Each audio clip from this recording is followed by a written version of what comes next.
O episódio do Tomioka é um dos melhores do arco do treinamento Hashira pra mim. Além de nos mostrar mais sobre o personagem do Tomioka, que até então era um dos Hashiras mais misteriosos e uma das pessoas mais difíceis de decifrar, eu achei esse episódio um dos mais fáceis de se identificar a nível de pessoa. Aquele episódio que vai além do entretenimento, que toca um pouco o pessoal. Se tu já me segue aqui, tu deve saber que eu sou muito fã quando a obra ela consegue transcender e atravessar a tela, atravessar o peito da gente e se relacionar com a gente de uma forma mais pessoal.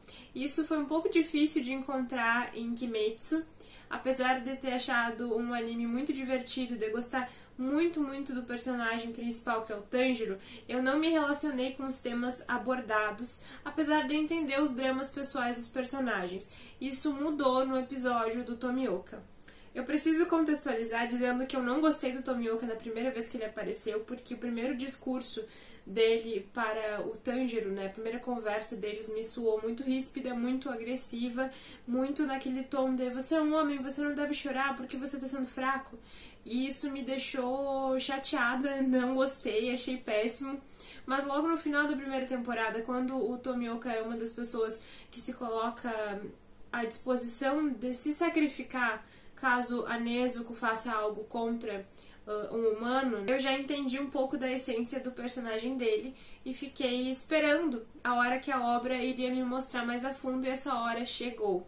Eu identifiquei ali no Tomioka uma pessoa passando por um quadro depressivo ou alguma questão pessoal muito pesada relacionada à tristeza e algum tipo de sentimento de inferioridade, talvez de autoestima, algo nesse sentido. Lembrando que a autoestima não é só apenas sobre a aparência do corpo físico, e sim sobre as suas capacidades também.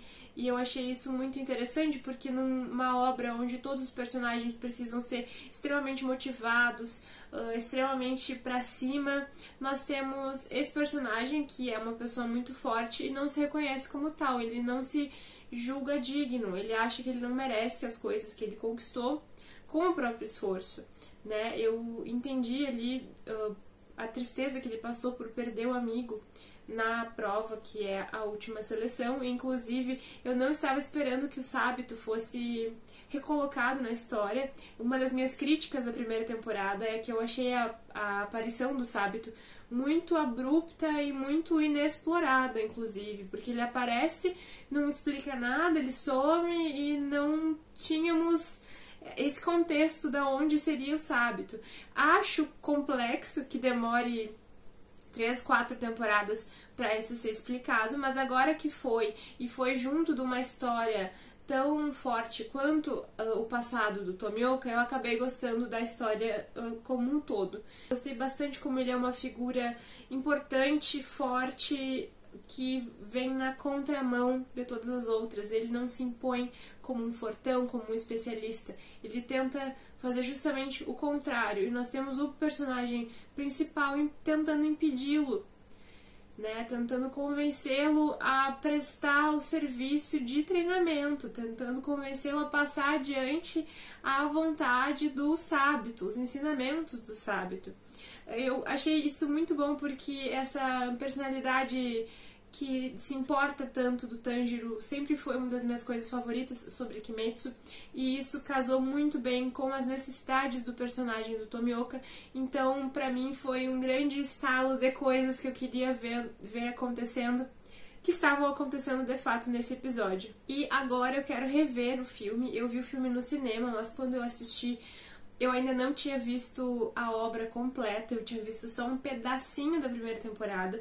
Então as interações entre o Tanjiro e o Gyu lá no filme eu já não me lembro de nada. Eu quero rever o filme para poder falar sobre eles, porque eu gostei muito da interação deles, dessa relação mestre-estudante, talvez. Eu não tenho certeza se é esse o vínculo que se forma, mas um vínculo importante se formou ali, e eu quero rever o filme para poder trazer aqui para vocês. Essa foi a minha análise sobre o episódio do treinamento Hashira, que é sobre o Gyu em específico. Eu não pretendo fazer sobre os outros Hashira, afinal não tem tanta coisa assim a ser dita na minha opinião. Se alguém tiver alguma pergunta em específico, eu posso responder com certeza, mas a princípio estaremos encerrando aqui esse assunto de Kimetsu. Se vocês gostaram desse vídeo, por favor, deixa um like, um comentário, envie esse vídeo para alguém que gosta de Kimetsu, para alguém que gosta do Tomioka, e um beijo e até o próximo vídeo.